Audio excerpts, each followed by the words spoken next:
Everyone, welcome back to the next lecture of circular motion. So आज की class में हम आगे का पोर्शन कंप्लीट करने वाले हैं, जैसे कि सेंट्रीपिटल फोर्स, सेंट्रीफ्यूगल फोर्स, ये सब पिछले पार्ट में यानी कि लेक्चर नंबर 2 जो पार्ट 2 था उसमें मैंने सारे एक्सेलरेशन करवाए थे। ठीक है, हमने पार्ट 1 में एंगुलर एक्सेलरेशन पढ़ लिया था, फिर उसके बाद पार्ट 2 में हमने centripetal acceleration, tangential acceleration, net acceleration, कई सारे एक्सेलरेशन होते हैं सर्कुलर मोशन में, तो वो सारे हमने पढ़े थे। ठीक है, तो पहले उनको देख लेना। ठीक है, उसके बाद हम आगे अब कंप्लीट शुरू करते हैं नेक्स्ट। अब इस लेक्चर को शुरू करते हैं विद दिस मोटिवेशनल थॉट कि जो चीज आपको चैलेंज करती है ना, वही चीज आपको चेंज करती है। जो चीज तुम्हें चैलेंज कर रही है, कि मतलब जो चीज तुम्हें टफ लग रही है, चैलेंज करने का मतलब क्या होता है? कोई चीज तुम्हें टफ दिख रही है तो इसका मतलब क्या है कि वो चीज तुम्हें चैलेंज कर रही है। तुम्हें अगर फिजिक्स टफ लगती है तो इसका मतलब फिजिक्स तुम्हें चैलेंज कर रही है कि अरे तू नहीं कर पाएगा भाई, तू तेरे से नहीं होने वाला, वो ऐसे कह रही है। लेकिन अगर तुमने वो करके दिखा दिया तो इसका मतलब तभी तुम्हारे अंदर एक बदलाव क्रिएट होगा, तभी तुम बदल पाओगे, चेंज आएगा तुम्हारे अंदर। ठीक है, तो इसीलिए जो चीज तुम्हें टफ लग रही है, जो चीज तुम्हें चैलेंज कर रही है, उस काम को जरूर करो, पर इतना अच्छे से करो कि चैलेंज करने वाली चीज को भी ना ये लगने लगे कि यार मैंने किसे चैलेंज किया था। ठीक है, तो चलो अब शुरू करते हैं हम अपना आज का जो हमारा नेक्स्ट पार्ट है, दैट इज सेंट्रीपिटल फोर्स। तो सेंट्रीपिटल फोर्स क्या होता है? तो सेंट्रीपिटल फोर्स समझने से पहले तुम्हें सेंट्रीपिटल एक्सेलरेशन पता होना चाहिए। तो सेंट्रीपिटल एक्सेलरेशन मैंने बताया था ना तुम्हें, जैसे कि क्विकली रिवाइज करते हैं। सेंट्रीपिटल एक्सेलरेशन क्या था? जैसे ये सर्कुलर पाथ है और इस पर अगर कोई बॉडी ये रही, ठीक है, और वो बॉडी यहाँ पर ये इसकी रेडियस, ठीक, अगर ये बॉडी मूव करके यहाँ पहुंच जाती है, फिर यहाँ पहुंच जाती है, तो अलग अलग पोजीशंस पे अगर वो पहुंच रही है, तो ये मैंने हर जगह रेडियस बनाई। तो यहाँ पर इसके पास वेलोसिटी ये थी, ठीक है, यहाँ पे वेलोसिटी इसके पास ऐसे रहेगी और यहाँ पे वेलोसिटी इसके पास अलोंग द टेंजेंट वेलोसिटी रहेगी। तो along the radius centripetal acceleration, along the radius centripetal acceleration, ये इस तरीके का सीन रहेगा। तो एक्सेलरेशन में मास का मल्टीप्लाई कर देते हैं तो फोर्स हो जाता है, वही तो चीज होती है। तो सेंट्रीपिटल फोर्स क्या है? तो अगर कोई भी बॉडी, इस वाले फिगर पे ध्यान दो कि कोई भी बॉडी जिसका मास m है, वो सर्कुलर पाथ पर मूव कर रही है, तो उसके ऊपर कोई फोर्स लग रहा है जो कि अलोंग द रेडियस और टुवर्ड्स द सेंटर है। ठीक है, टुवर्ड्स द सेंटर है, तो वही फोर्स क्या कहलाता है? Centripetal force. तो the force acting on the particle, किसी पार्टिकल के ऊपर फोर्स लग रहा है, वो पार्टिकल जो कि सर्कुलर मोशन में था, और वो फोर्स जो उस पर लग रहा है वो अलोंग द रेडियस और टुवर्ड्स द सेंटर अगर लगता है तो वो सेंट्रीपिटल फोर्स कहलाता है। अब ये तो ऑब्वियसली जो सेंट्रीपिटल एक्सेलरेशन पढ़ा था हमने, खूब सारा डिटेल में अच्छे से सेंट्रीपिटल एक्सेलरेशन पढ़ा था पार्ट 2 वाले लेक्चर में, तो उसी में मास का मल्टीप्लाई कर दो तो तुम्हारा क्या हो जाएगा? सेंट्रीपिटल फोर्स हो जाएगा। ठीक है, अब मैंने तुम्हें सेंट्रीपिटल एक्सेलरेशन के ना फॉर्मूले बताए थे, तो अब जल्दी जल्दी मुझे बताते जाओ। क्या था? V square upon r, very good. फिर उसके बाद एक और बताया था omega square r, very good. ठीक है, अब तुम इसमें मास का मल्टीप्लाई कर दो तो इसमें भी कर दो, इसमें भी कर दो, तो यही चीज तुम्हारी क्या बन गई? ये सेंट्रीपिटल फोर्स बन गई। यही चीज तुम्हारी क्या बन गई? सेंट्रीपिटल फोर्स बन गई। ठीक है ना, तो अब ये तुम्हारे सारे सेंट्रीपिटल फोर्स के फॉर्मूले हो गए। तो इनको तुम्हें क्या करना है? अच्छे से घोल के ना पी जाना है। किसमें घोल के पियोगे? जो भी शेक तुम्हें अच्छा लगता है, mango shake, banana shake, pineapple shake, जो भी अच्छा लगता है उसमें इन फॉर्मूलों को डालना और पी जाना। ठीक है, तो चलो अब आगे हम बढ़ते हैं। ऐसा मत करना कि जिस कॉपी पे तुम फॉर्मूले लिख रहे हो उस कॉपी के पेजेस फाड़ के और फिर उसी में शेक में डाल दिया और फिर अपने अगले दिन अपनी मम्मी से बोलो मम्मी मेरे को ना दीदी ने बोला था, इसीलिए मैंने सारे फॉर्मूले एक पेज पे लिख के और एक शेक बना के पी लिया है, तो तुम्हारा पेट खराब हो गया ना अगर, तो तुम्हारी मम्मी मेरे को बहुत सारी डांट लगाएंगी। ठीक है, चलो अब आगे देखते हैं। अभी एक बात चीज समझो, जैसे कि हम जानते हैं कि वी नो दैट कि ओमेगा इक्वल्स टू क्या होता है? 2 पाई/t, और v इक्वल्स टू क्या होता है? r omega. ठीक है, इससे अगर मैं निकालूं तो r इक्वल्स टू क्या हो जाएगा? v upon omega. ठीक है, मैं ये क्यों कर रही हूँ? क्योंकि मुझे मेरे पास ये जो फॉर्मूला है ना, f equals to m omega square r, मैं इसको वेलोसिटी के साथ टर्म्स में लिखना चाह रही हूँ, मतलब और दूसरे टर्म्स में लेके आना चाहती हूँ, है ना। तो क्या करेंगे हम? r को रिप्लेस करते हैं, तो f इज इक्वल्स टू क्या हो गया? m ओमेगा स्क्वायर, r की जगह क्या लिख सकते हैं? v upon omega. तो एक ओमेगा से एक ओमेगा कट जाएगा ऊपर नीचे से, तो f क्या बच रहा है मेरे पास? m v omega, m v omega. Oh my God, ये क्या मिल गया मुझे? एक नया फॉर्मूला। मतलब सेंट्रीपिटल फोर्स का एक ऐसा फॉर्मूला जो कि लीनियर वेलोसिटी और एंगुलर वेलोसिटी के टर्म्स में है, ठीक है। तो ये सारे फॉर्मूले मिलते जा रहे हैं, एक ही पेज पे सारे लिख देती हूँ मैं अभी। अब उसके बाद यहाँ पे ये तो मैंने ऐसे लिख दिया, अब मैं इसको ऐसे भी तो लिख सकती हूँ कि F equals to m v, omega की जगह क्या लिख सकते हैं 2 पाई बाई टी। तो F इज इक्वल्स टू तुम लिख सकते हो 2 pi m v upon t. तो मैं पता है अभी मैं इतना ही बंद कर देती हूँ। अब देखो तुम इसको और कहाँ लेके जा सकते हो, तुम देखो ये एम भी मिल रहा है, अगर तुम्हें मोमेंटम दिया हो ना लीनियर मोमेंटम, तो तुम उसका भी यहाँ यूज कर सकते हो। तो इस तरीके से हम फॉर्मूलों से इधर उधर उधर उधर घूम के जाते हैं। जैसे क्या होता है, लड़के जो होते हैं उन्हें ना क्या होता है कि जो भी शहर, जिस शहर में वो रह रहे होते हैं उस शहर की हर गली से गली का रास्ता पता होता है। जैसे होता है ना कभी कभी ट्रैफिक लग गया तो फिर पता चला कि अरे इस गली से निकाल लेते हैं, उस गली से निकाल लेते हैं, बाइक स्कूटी कुछ भी। तो वैसी चीज होती है, फॉर्मूला जो होता है उसके अंदर एक की वैल्यू उठा के दूसरे की पुट करना, दूसरे की पुट करना, ये बिल्कुल ऐसे होता है कि जैसे शहर की गलियों गलियों में से जाके तुम्हें एक रास्ता ढूंढना है ना, वैसे ही होता है ये। तो ये मैंने तुम्हारे लिए, देखो मुझे तो अपने शहर के भी रास्ते नहीं पता है इतने, इसलिए मेरे को तो यही वाले रास्ते पता है, ठीक है। चलो अब मैं तुम्हें वेक्टर फॉर्म बताऊं, ये वेक्टर फॉर्म मैंने लिख रखी है, इसका मतलब कुछ समझ में आ रहा है? नहीं समझ में आ रहा, तो फिर अब मैं तुम्हें समझा देती हूँ, इसको मिटा देते हैं सारा, फिर उसके बाद समझाते हैं क्या कह रहा है। फिगर देखो, फिगर क्या कहता है, ये रहा फिगर, ठीक। ओके, इसका फिगर बहुत अच्छा है। ये रही मेरी बॉडी पार्टिकल, ये रही इसकी रेडियस। रेडियल वेक्टर किधर होता था ये बताओ, रेडियस वेक्टर तो मैं ऐसे बनाती थी ना, away from the centre, very good, याद है, ठीक है। और सेंट्रीपिटल फोर्स कहाँ होता था, टुवर्ड्स द सेंटर, ठीक है ना। अच्छा, तो अब तुम मुझे बताओ सेंट्रीपिटल फोर्स का फॉर्मूला क्या हो गया, m v square upon r. ये मैंने क्या लिख दिया, मैग्नीट्यूड, ठीक है, मैग्नीट्यूड लिख दिया। अब तुम याद करो कि हम वेक्टर फॉर्म ही तो लिख रहे हैं सेंट्रीपिटल फोर्स की, तो ये सेंट्रीपिटल फोर्स पे मैंने वेक्टर लगा दिया, फोर्स है तो वेक्टर क्वांटिटी होगी। अच्छा याद करो मैंने वेक्टर्स में बताया था कि unit vector is equals to, unit vector equals to क्या होता है कि when any vector divided by its magnitude, यही तो होता है यूनिट वेक्टर। तो इससे मैं ऐसे भी तो लिख सकती हूँ कि वेक्टर इज इक्वल्स टू, कोई भी वेक्टर इज इक्वल्स टू क्या हो सकता है कि आप उसके मैग्नीट्यूड में यूनिट वेक्टर का मल्टीप्लाई कर दो। तभी तो हम कहते हैं कि यूनिट वेक्टर जो होता है वो किसके लिए होता है, टू स्पेसिफाई डायरेक्शन, किसके लिए होता है, टू स्पेसिफाई डायरेक्शन। तो अब एक बात बताओ, मैंने अपने सेंट्रीपिटल फोर्स का मैग्नीट्यूड तो लिख दिया, तो अब मुझे अपने सेंट्रीपिटल फोर्स की डायरेक्शन चाहिए। डायरेक्शन कैसी है, इस फिगर को देख के तुम्हें क्या दिखाई दे रहा है, आर वेक्टर के अपोजिट डायरेक्शन है, आर वेक्टर के अपोजिट डायरेक्शन है। तो आर वेक्टर के अपोजिट डायरेक्शन है तो आर वेक्टर का यूनिट वेक्टर बना दो, और उसके अपोजिट है तो माइनस लगा दो, तो बस हो गई वेक्टर फॉर्म, ठीक है ना। अच्छा, और क्या कर सकते हैं हम, अब देखो तुम आर वेक्टर है, ये आर सॉरी आर कैप था, ये सॉरी आर वेक्टर का यूनिट वेक्टर है ये, ठीक है।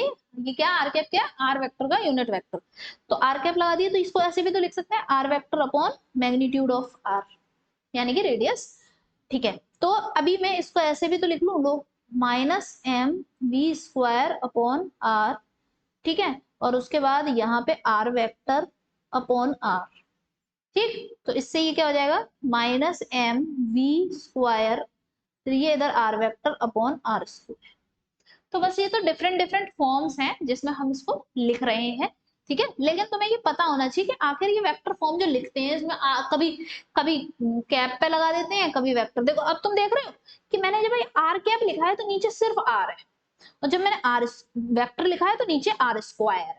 तो ये चीज कई बार होती है जब हम इलेक्ट्रोस्टैटिक्स पढ़ रहे होते हैं, तो कूलम्स लॉ की वेक्टर फॉर्म हम लिखते हैं, खूब बार लिखते हैं, तो कई बार बच्चे इसी बात में कंफ्यूज हो जाते हैं, अरे नीचे तो अभी यहाँ ये था, अब ये अलग अलग कैसे हो गया, तो ये यहाँ पे ऐसे आया और फिर यहाँ पे ऐसे गया, ठीक है ना।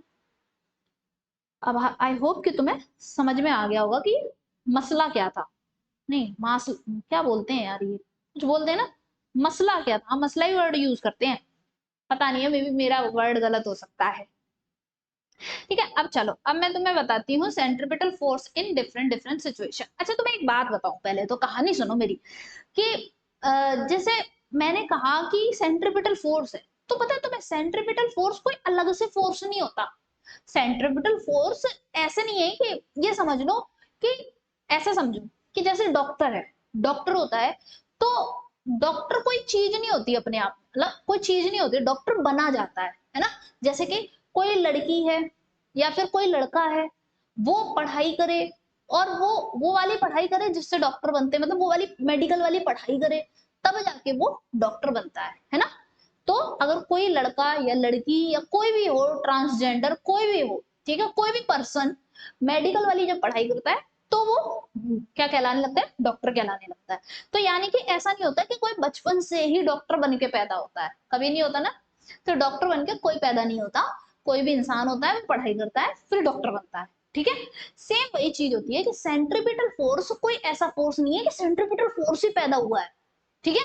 तो कोई ऑलरेडी कोई फोर्स होगा, वो पहले इस लायक बनेगा, तब वो जाके सेंट्रीपिटल फोर्स की तरह दिखना शुरू हो जाएगा। जैसे मैं लड़की हूं, मैं बड़ी हुई, फिर मैंने पढ़ाई करूंगी, मैं अभी और पढ़ाई करूंगी, तब जाके मैं एक डॉक्टर बन पाऊंगी, ठीक है।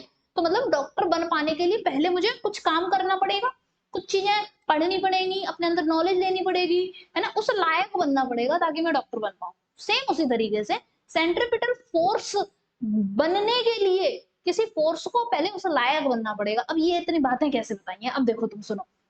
जैसे कि अगर सपोज करो हमने क्या किया, देखो एक रस्सी ली, ठीक है। ये वाला एक पहला एग्जांपल लिखा है, particle is tied to a string and whirled in a horizontal circle.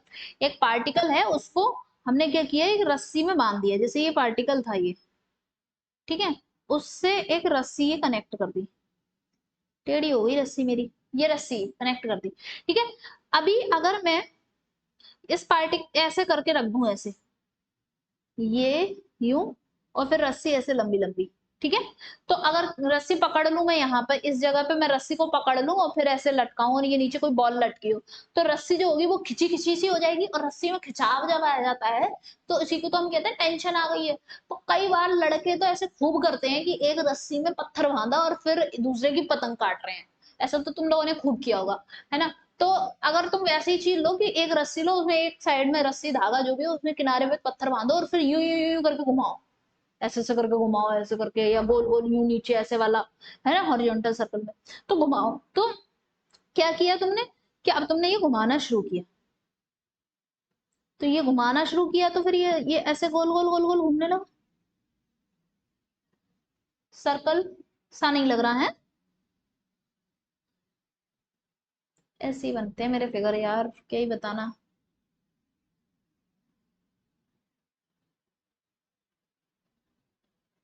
ठीक है, ये इस सर्कल में ये घूमने लग गया, ठीक है। अब तुम फील कर लो बस भाई, है ना। तो ये इस सर्कल में घूमने लग गया ऐसे करके। तो अब क्या हुआ कि कोई फोर्स था क्या, ये जो पार्टिकल था इसके घूमने की वजह से जब ये घूमने लग गया, तो घूमने लग गया क्या हुआ, घूमता वक्त तुमने क्या किया, इसको इस डायरेक्शन में वेलोसिटी दी। तो कहीं ना कहीं तुम्हारे हाथ में जो था पार्टिकल जो था, जैसे मैंने कहा ये, है ना, ऐसे मैंने पकड़ा है और मैं इसको यूं करके घुमाऊं, मतलब कहीं ना कहीं मैंने इसे ऐसा करके वेलोसिटी दी है, इस डायरेक्शन में वेलोसिटी दी है, तभी तो फिर ये ऐसे ऐसे घूमने लग गया, है ना, ऐसे घूमने लग जाएगा। तो ये तुमने इसे वेलोसिटी दी, तुमने इसे घुमाने की कोशिश करी वेलोसिटी देके इधर, फिर क्या हुआ, इधर की तरफ ऑलरेडी इसमें टेंशन थी, यही टेंशन और ये वेलोसिटी, ओहो, वेलोसिटी और टेंशन परपेंडिकुलर मिल गए, फोर्स और वेलोसिटी परपेंडिकुलर हो गए, अब तो पार्टिकल घूम जाने वाला है। तो घूम गया, घूम गया, अब तो पार्टिकल घूम गया, तो ये क्या हो गया, टेंशन। तो अब ये टेंशन जो कि एक फोर्स था, वो किसके परपेंडिकुलर आ गया, वेलोसिटी के परपेंडिकुलर ही पड़ गया, मतलब ऐसा हिसाब बन गया कि टेंशन जहां थी उसके परपेंडिकुलर ही वेलोसिटी आ गई। तो अब ये फोर्स जो कि टेंशन था वो सेंट्रीपिटल फोर्स की तरह काम करने लगेगा। तो अब इस केस में हमारा सेंट्रीपिटल फोर्स क्या होगा, टेंशन होगी, ठीक है। तो मैं बता, यही प्रीवियस ईयर क्वेश्चन है, ये चीज प्रीवियस ईयर क्वेश्चन है ये, है ना। और उसमें खूब सारे ऑप्शन लिखे हैं, मैंने यहाँ पे भी डाल नहीं पाया, लेकिन तुम जाके देखोगे अगर तो प्रीवियस ईयर 2017 यानी 18 में आया है क्वेश्चन, और उसमें 4-5 ऑप्शन है कि एल लेंथ क्या और वो सब। तो सेंट्रीपिटल जो फोर्स होगा यहाँ पे वो कौन बनेगा, टेंशन बनेगी, ठीक है। अब देखो कोई व्हीकल है, वो टर्न लेता है on the level road, level road मतलब ये लेवल सीधी रोड है, मतलब टेढ़ी रोड नहीं, एक होती है सीधे लेवल पे रोड, एक होती है टेढ़ी रोड, टेढ़ी रोड, ठीक है, टेढ़ी बैंक रोड बोलते हैं। तो अगर ये टेढ़ी सी रोड है, ये कभी कभी कर्व आते नहीं, कर्व नहीं आते कि यूं यूं बाइक चला रहे थे फिर यूं करके टर्न मारी, ऐसे करके जो टर्न आते हैं दैट इज द टर्न।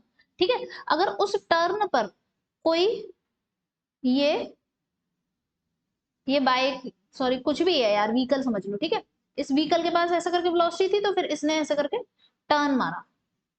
ठीक है, जब इसने ऐसे करके ये टर्न मारती है तो टर्न मारते वक्त इसका सेंटर की तरफ कौन सा फोर्स होता है, इसका इस वक्त पर ऐसे कंडीशन पे जो फ्रिक्शन फोर्स होता है, फ्रिक्शनल फोर्स होता है किसके बीच में, friction, f s f c कौन बनता है यहाँ पे, फ्रिक्शन फोर्स, फ्रिक्शन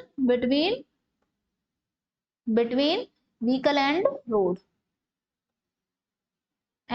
व्हीकल और रोड के बीच में जो फ्रिक्शन होता है वो यहाँ पर सेंट्रीपिटल फोर्स बन रहा होता है। ठीक है, अब नेक्स्ट देखते हैं कि अगर कोई व्हीकल स्पीड ब्रेकर पर मूव करता है तब कौन आता है, तो स्पीड ब्रेकर कैसे होते हैं, यूं करके पहले फ्लैट होती है फिर ऐसे करके, और ये कंडीशन होती है ना, ठीक है, ऐसे करके। तो जब भी कोई व्हीकल यहाँ पे ऐसे करके था, यहाँ पे फिर उसके बाद यहां पहुंच जाता है तो कहीं, अब फिर उसके बाद ऐसे करके पहुंच गया,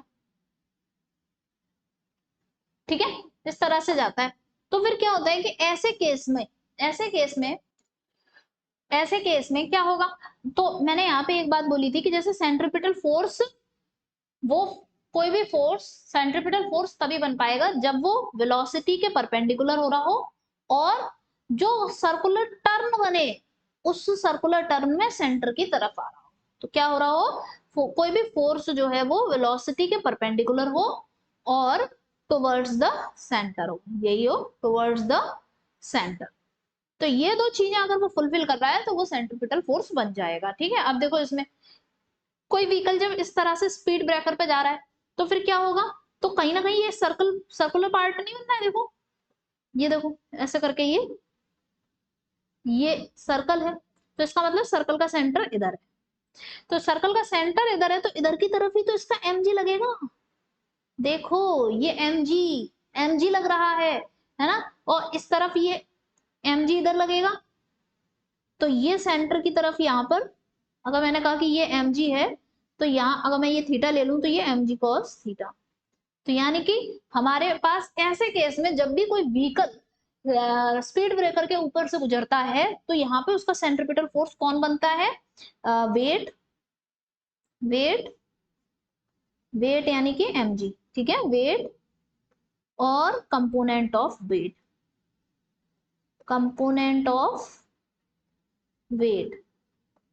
ठीक है, क्लियर हो गई, ओके। क्योंकि अब ये चीज भी अपने आप में थ्योरेटिकल क्वेश्चंस आ सकते हैं, है ना, देखो प्रीवियस ईयर में आया इसलिए मैं हर केस का पहले से ही बता दे रही हूँ मैं तुम्हें, ताकि अगर इन केस आ जाता है तो कर लोगे। अब देखो revolution of earth around the sun, तो मैंने कहा कि ये हमारा क्या है, सन बना देती हूँ मैं, ये मेरा सन है, क्या ही बन गया है सन, ऐसा होता है कोई, ठीक है, ये हमारा सन है, ठीक है, उसके चारों तरफ ये हमारी अर्थ है, छोटी सी अर्थ, तो ये हमारी अर्थ जब इसके चारों तरफ घूमती है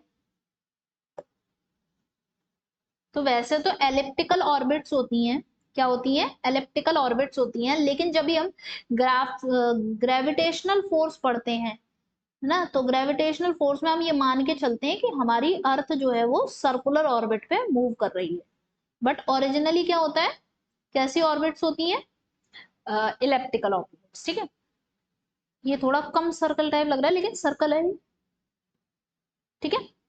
अब तुम देखो कि ये चीज क्या है अर्थ, ये चीज क्या है सन, ये दोनों एक बहुत बड़े बड़े मासेस हैं, तो बहुत बड़े बड़े मासेस हैं तो इनके बीच में क्या लगेगा, ग्रेविटेशनल फोर्स, क्या लग रहा है, ये ग्रेविटेशनल फोर्स, ठीक है, तो एफ जी क्या है, ग्रेविटेशनल फोर्स, ग्रेविटेशनल फोर्स, ठीक है, फोर्स, अगर इन दोनों के बीच की डिस्टेंस r है तो हम एफ जी इक्वल टू क्या दे देते हैं, m1 m2 g m1 m2 upon r square, ठीक है, ऐसे ही तो देते हैं अपने ग्रेविटेशनल फोर्स।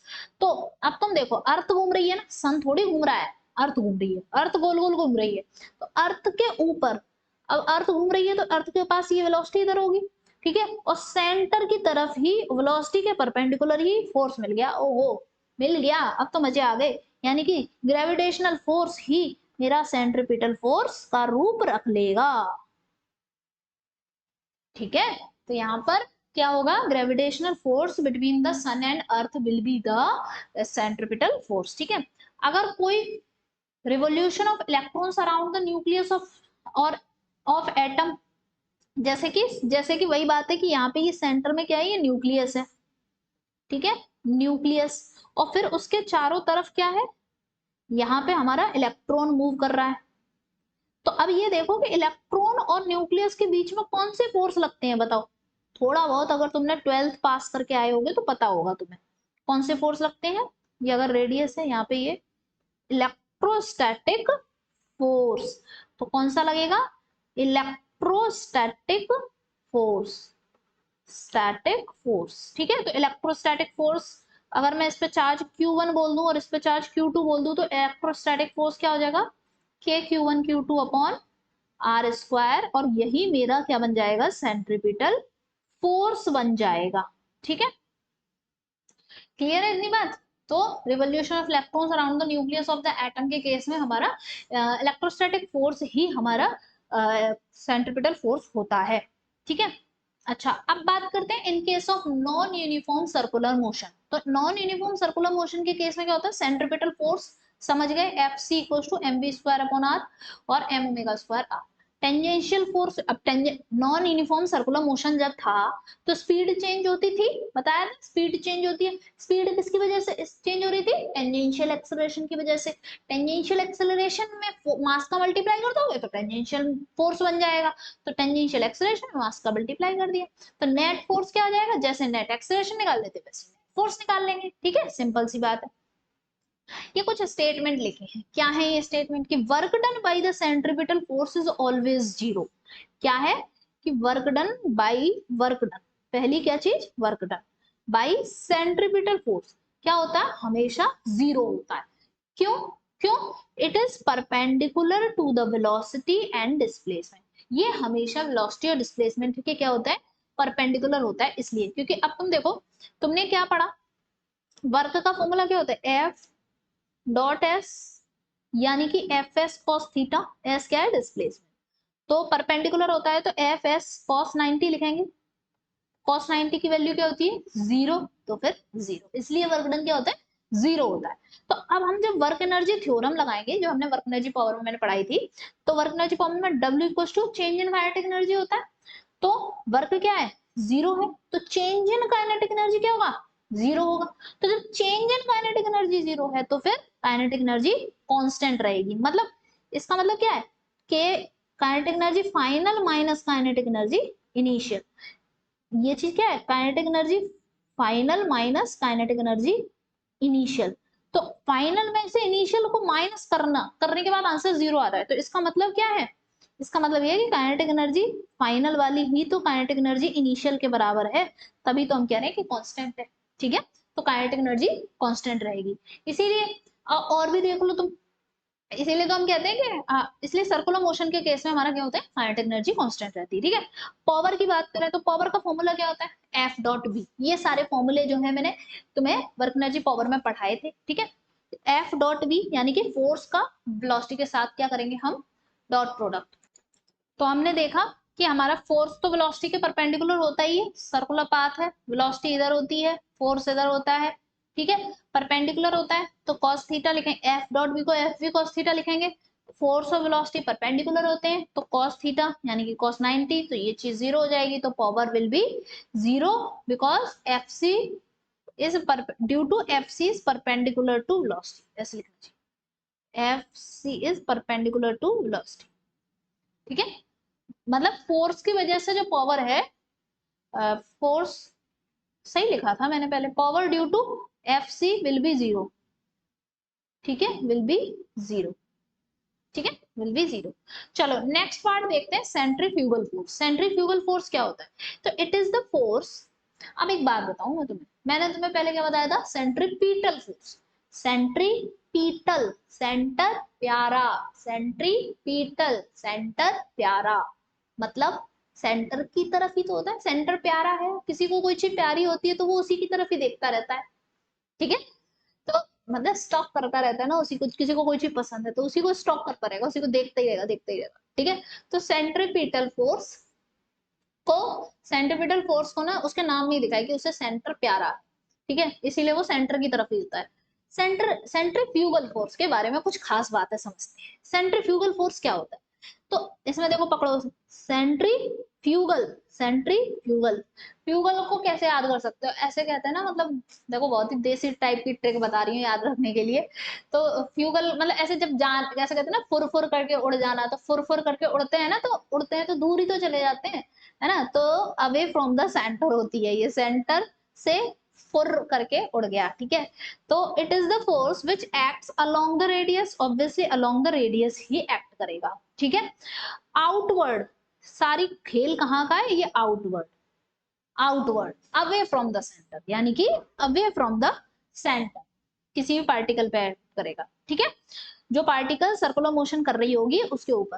तो अब ये बाहर की तरफ कैसे आ गया, तुम एक बात, ये सब भूल जाओ। कभी कभी ऐसा हुआ है कि तुम बस में जा रहे हो, बाइक पे चल रहे हो, किसी पे भी, कभी जैसे हम बाइक पे जा रहे हैं तो हम यूं करके टर्न लेते हैं, या फिर जब भी बस अगर जिस डायरेक्शन में मुड़ रही है, अगर बस में बैठे हुए हो तुम, बस में अगर तुम बैठे हुए हो तो तुम देखते हो कि तुम अब भी बाहर की तरफ तुम पे एक धक्का लगता है।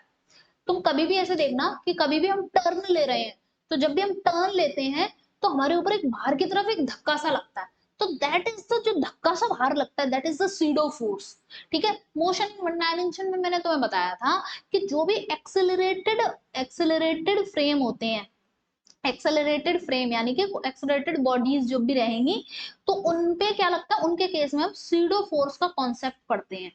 तो अब ये हमारा क्या है, सर्कुलर मोशन हमारा क्या है, एक्सेलरेटेड मोशन ही तो है, तो इसमें भी तो सीडो फोर्स लगना चाहिए, तो ये वही सीडो फोर्स है। तो व्हाट इज सेंट्रीफ्यूगल फोर्स, तो हम अगर दो तीन बातों में अगर मैं सेंट्रीफ्यूगल फोर्स की बात करूं, तो सेंट्रीफ्यूगल फोर्स एक ऐसा फोर्स है, पहली बात कि ये एक सीडो फोर्स है, ठीक है। क्यों लग रहा है कि भाई सर्कुलर मोशन जो है वो एक्सेलरेटेड मोशन है, तो इसका मतलब एक्सेलरेटेड मोशन जब भी हो रहा होता है किसी बॉडी का, तो उस बॉडी के ऊपर कोई भी कार या बस है वो एक्सेलरेट कर रही है, तो उस कार या बस में बैठा हुआ जो इंसान होगा उसके ऊपर उसे उसे सीडो फोर्स फील होगा, जो बाहर खड़ा होगा उसे नहीं, उसे फील नहीं होगा, जो वहां पे बैठा हुआ है उसे फील होगा, ठीक है। तो अब क्या होगा कि जब उसे फील होता है तो बाहर की तरफ एक फोर्स फील होता है, that is the SIDO force, ठीक है। तो it is observed by the person moving with the body, जो पर्सन मूविंग कर रहा है उसके साथ ही उसी को फील होगा। और ये फोर्स होता कितना, अब ये सेंट्रीफ्यूगल फोर्स है जो कि अब बाहर की तरफ लग रहा है, तो मैग्नीट्यूड वाइज अलोंग द, मतलब अगर मैं इसकी बात करूं तो मैग्नीट्यूड ऑफ, मैग्नीट्यूड, या फिर ऐसे देखें हम, ऐसे ना लिख के, तो ये सेंट्रीफ्यूगल फोर्स था, सेंट्रीफ्यूगल फोर्स, सेंट्रीफ्यूगल फोर्स है, ठीक है। सेंट्रीफ्यूगल फोर्स, फोर्स है तो दो चीजें होंगी, डायरेक्शन और मैग्नीट्यूड, डायरेक्शन और मैग्नीट्यूड। डायरेक्शन क्या होती है, डायरेक्शन होती है आउटवर्ड, यानी कि अवे फ्रॉम द सेंटर, क्या होती है, away from centre, away from centre, ठीक है। और मैग्नीट्यूड किसके होता है, equal to centripetal force, equal to centripetal force, तो सेंट्रीपिटल फोर्स के बराबर ही मैग्नीट्यूड होता है सेंट्रीपिटल फोर्स। तो यानी कि अगर मैं मैग्नीट्यूड वाइज लिखूं तो सेंट्रीफ्यूगल फोर्स, कैसे लिख दूं, सेंट्रीफ्यूगल फोर्स ऐसे लिख देते हैं, स्मॉल एफ बना देते हैं, है ना, और equal to m v square upon r ही रहेगा, ठीक है, m v square upon r. अगर मैं इसके वेक्टर फॉर्म लिखूं तो क्या लिखेंगे, बताओ, वेक्टर फॉर्म क्या लिखेंगे, अभी जब मैंने तुम्हें ऊपर वेक्टर फॉर्म लिखना सिखाया था, है ना, तो मैं एफ सेंट्रीफ्यूगल फोर्स मैग्नीट्यूड लिख लिया m v square upon are, ठीक है। अलोंग द रेडियस है तो आर, रेडियस का वेक्टर लगा दिया, सॉरी रेडियस का यूनिट वेक्टर लगा दिया, तो रेडियल वेक्टर भी मेरा क्या होता है, अवे, ये रेडियल वेक्टर ऐसे ही तो होता है, अवे फ्रॉम द सेंटर, तो ये भी यहाँ पे अवे फ्रॉम, देखो समझो ये सर्कुलर मोशन था, तो रेडियस वेक्टर तो बाहर की तरफ ही होता है ना, और सेंट्रीफ्यूगल फोर्स भी बाहर की तरफ है, तो अब की बार हम यहाँ पे माइनस नहीं लगाएंगे, तो ये मैंने क्या कर दिया, वेक्टर फॉर्म बना दी। ठीक है, समझ गए होगे अब तो। ठीक, आई होप अब क्लियर हो गया होगा। तो centrifugal force is a pseudo force which arise only in non inertial frame, यानी कि एक्सेलरेटेड फ्रेम में ही ये अराइज होते हैं। ठीक है, तो हम ये कब अप्लाई होते हैं, ये सिर्फ और सिर्फ एक्सेलरेटेड फ्रेम में। क्लियर है इतनी बात? चलो अब आगे क्वेश्चन करते हैं। क्वेश्चन क्या कह रहा है मेरा, कि a ball of mass 0.12 kg, ठीक है, is drilled in horizontal circle at the end of string of 0.5 meter long. It is capable of making 231 revolution in 1 minute. तो ये क्या चीज दी है, 231 रिवोल्यूशन इन 1 मिनट, क्या है ये, फ्रीक्वेंसी, रिवोल्यूशन बोल रहा है ना। अच्छा, find the breaking tension in the rod, तो देखो breaking tension in the string, ये स्ट्रिंग है मान लो, और इसके साथ ही यहाँ पे ये बॉल अटैच्ड है। ठीक है, इस बॉल को ऐसे हॉरिजॉन्टल सर्कल में ऐसे घुमाया जाता है।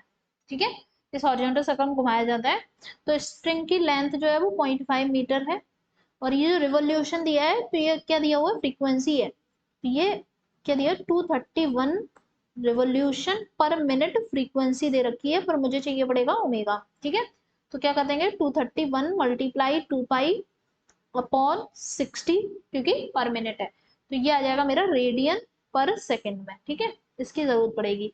Find the breaking tension, breaking tension का मतलब ये है कि मतलब मुझे इसमें यहाँ पे टेंशन पता करनी है। ठीक है, मुझे इसमें टेंशन पता करनी है, तो मतलब मैक्सिमम टेंशन इसमें कितनी हो सकती है जिसपे ये घूमता चला जाए। तो फिर वही हम फॉर्मूला अपना क्या लगाएंगे, टेंशन ही हमारा क्या होगा, सेंट्रीपिटल फोर्स, तो एम ओमेगा स्क्वायर आर। ठीक है, तो मास क्या है 0.12, ओमेगा क्या है 231 इंटू 2 पाई इंटू 231 इंटू 2 पाई, मैं सारा लिख ले रही हूँ ओपन। ठीक है, अपॉन 60, फिर एक और 60 की ओमेगा स्क्वायर कर दिया मैंने। ठीक है, मल्टीप्लाई आर कितना देता है 0.5।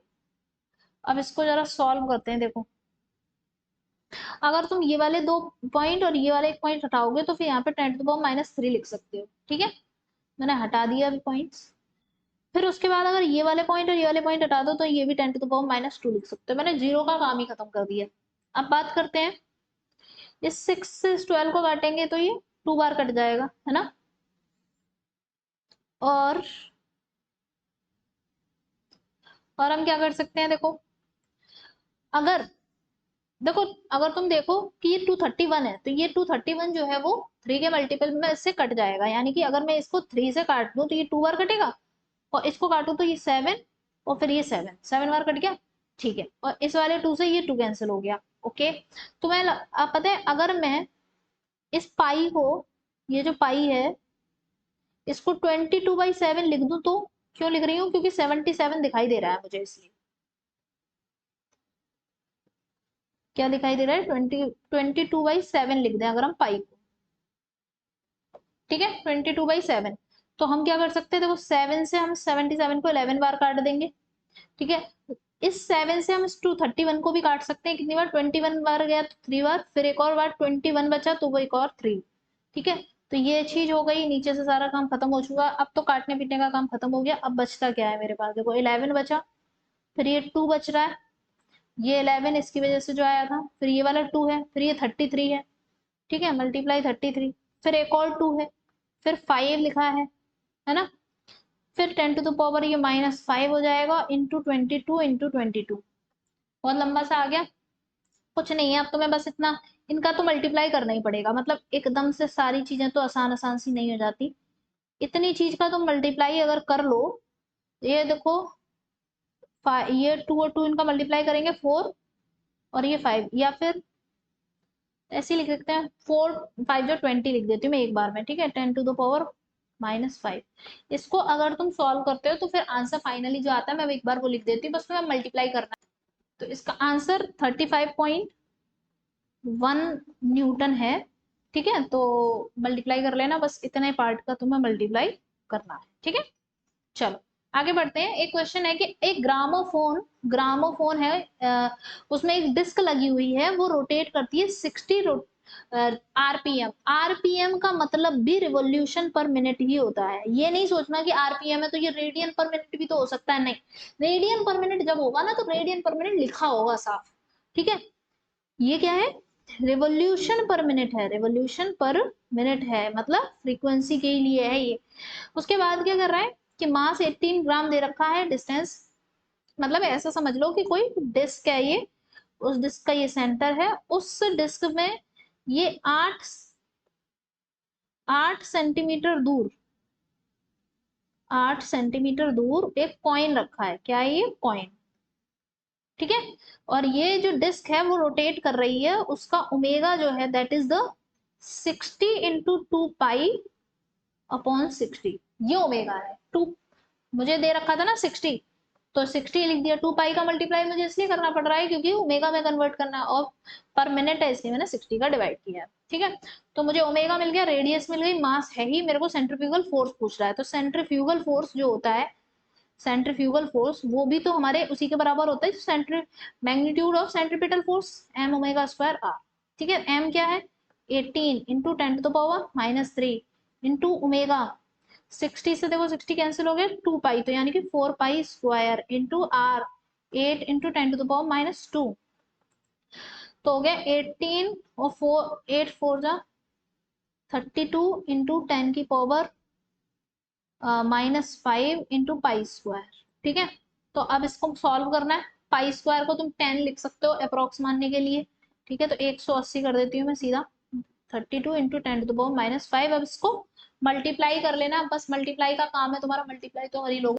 फाइनल आंसर जो होगा वो हमारा हो जाएगा 0.06 न्यूटन, ठीक है। तो इतना ध्यान रखना है। चलो नेक्स्ट आगे बढ़ते हैं, examples of centripetal force.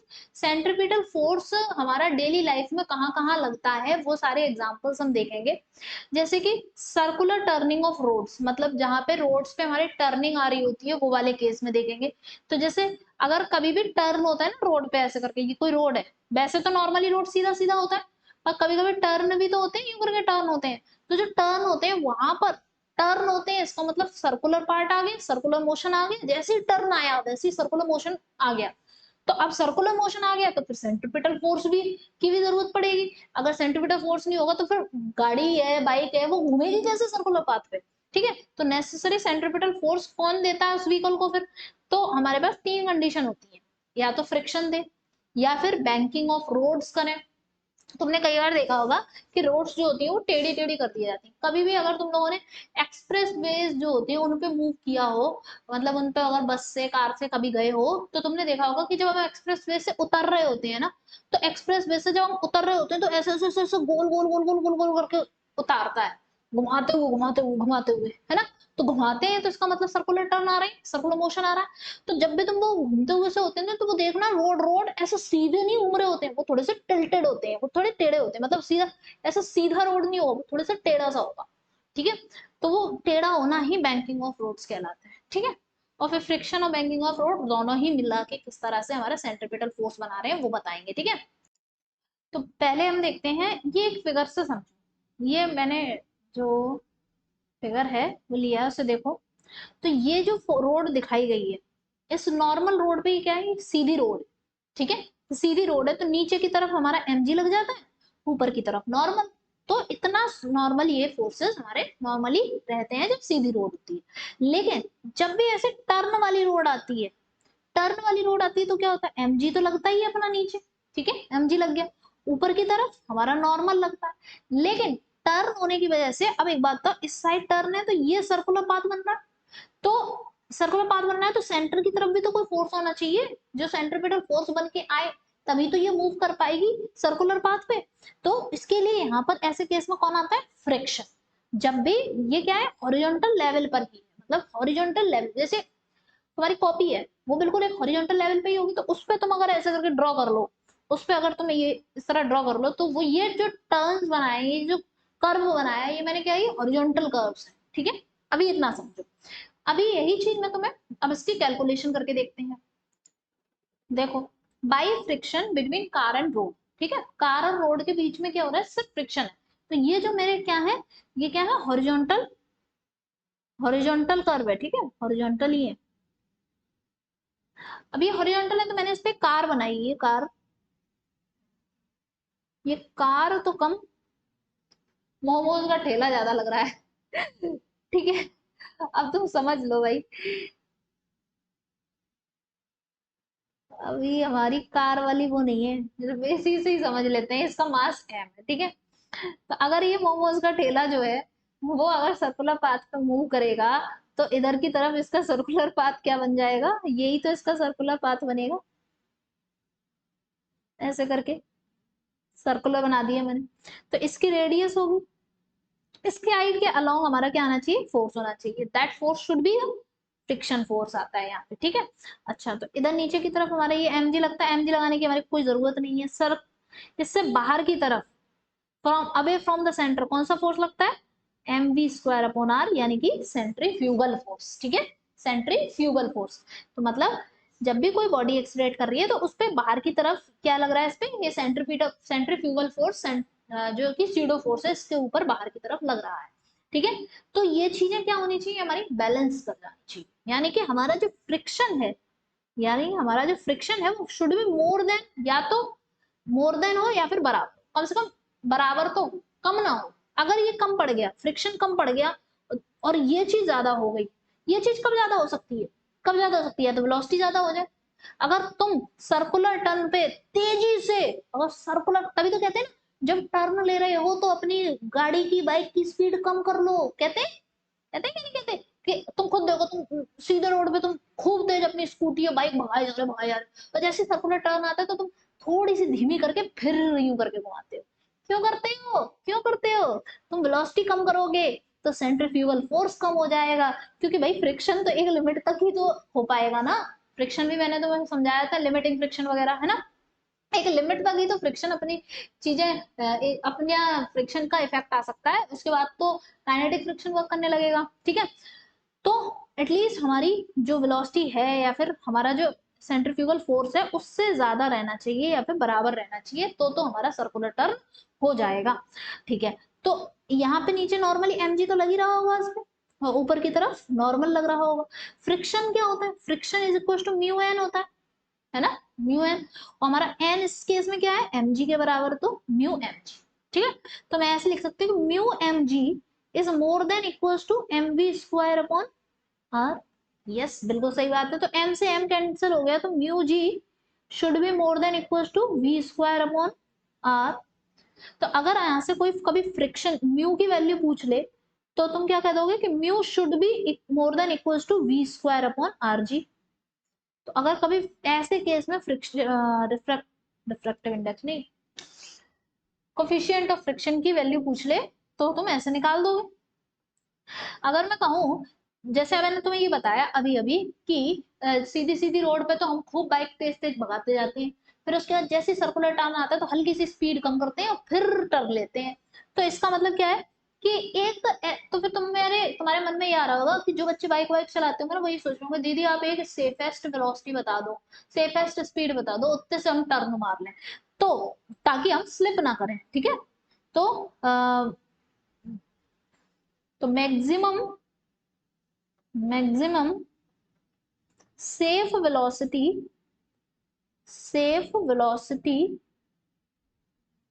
For no slipping, ताकि तुम्हारी स्लिपिंग ना हो, तो क्या होगी वो, v square is less than equals to क्या हो जाएगा, म्यू आर जी, है ना।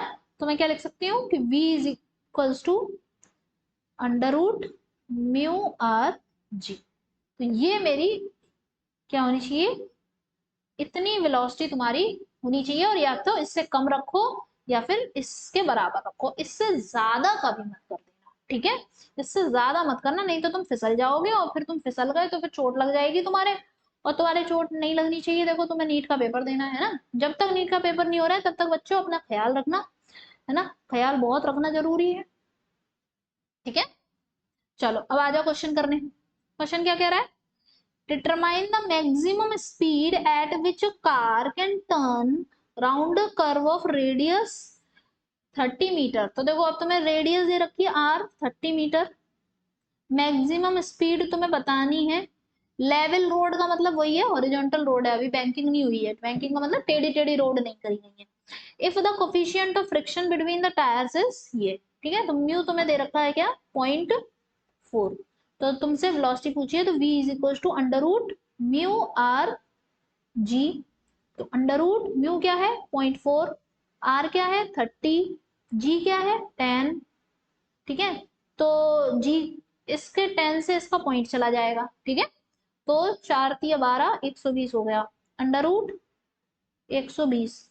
अगर अंडर रूट 120 को मैं 121 मान लू तो लगभग लगभग हम ऐसे नहीं कह सकते कि लगभग लगभग 11 के बराबर आ जाएगा। मतलब 120 का स्क्वायर रूट क्या ही करूंगी मैं, मतलब 11 से थोड़ा सा कम होगा तो मैं 11 मीटर पर सेकेंड लिख सकती हूँ, ठीक है। बट आंसर लगभग मुझे क्या लिखना चाहिए 10.9 10.8 समथिंग, ठीक है। चलो आगे बढ़ते हैं। क्वेश्चन क्या कह रहा है नेक्स्ट, कि एक साइकिलिस्ट है ना, एक साइकिलिस्ट है स्पीडिंग एट द, उसकी स्पीड क्या रहती है 4.5 kilometre per hour at the at on a level road takes a sharp circular turn. वो एक सर्कुलर टर्न लेता है, उसकी रेडियस है 3 metre without reducing the speed. देखो एक साइकिल वाला लड़का था, ठीक है। कुछ बच्चे होते खुरापाती, वो ये सोचते हैं कि नहीं मैं तो अपनी तेज स्पीड में ही निकाल के लेके जाऊंगा। देखना ये वो एक खुरापाती लड़का है, ये कह रहा है कि मैं वो साइकिल चलाता है। जैसे मेरा भाई भी है, पता है क्या करेगा, वो कहेगा दीदी दीदी बाहर आना बाहर आना, और फिर वो अपनी साइकिल लेके आएगा बहुत तेज, और यूं अपना एक पैर जमीन पर रखते हुए ऐसे करके टर्न मार के दिखाएगा, कहेगा देखा मैंने स्टंट करके दिखाया ना? ऐसे करता है ना। तो एक साइकिलिस्ट है, ठीक है, साइकिल चलाता है एक लड़का, वो 4.5 किलोमीटर पर आवर की स्पीड से चल रहा था नॉर्मली, फिर वो एक टर्न लेता है, और कितना 3 मीटर की रेडियस का टर्न लेता है बिना अपनी स्पीड कम करे। अब तुम बताओ स्पीड कम नहीं कर रहा है तो इसके गिरने के चांसेस हैं कि नहीं है? हाँ। अभी कह रहा है कोफिशिएंट ऑफ स्टैटिक फ्रिक्शन कितना है 0.1 है, ठीक है, कोफिशिएंट ऑफ स्टैटिक फ्रिक्शन 0.1 दे रखा है। तो बताओ क्या ये साइकिलिस्ट जो होगा वो स्लिप कर जाएगा अगर इसकी स्पीड 4.5 किलोमीटर पर आवर ही रहे तो? पहला केस, ठीक है। और दूसरा केस कि अगर इसकी स्पीड जो है वो 9 किलोमीटर पर आवर हो जाए तो एक काम करते हैं, तो हमें पहले तो ये पता करना पड़ेगा कि म्यू जो हमें दे रखा है वो म्यू 0.1 और रेडियस जो है 3 मीटर, इन पे ही तो डिपेंड कर रही है हमारी सेफेस्ट मैक्सिमम सेफेस्ट वेलोसिटी। तो v इक्वल टू क्या थी अंडर रूट म्यू आर जी।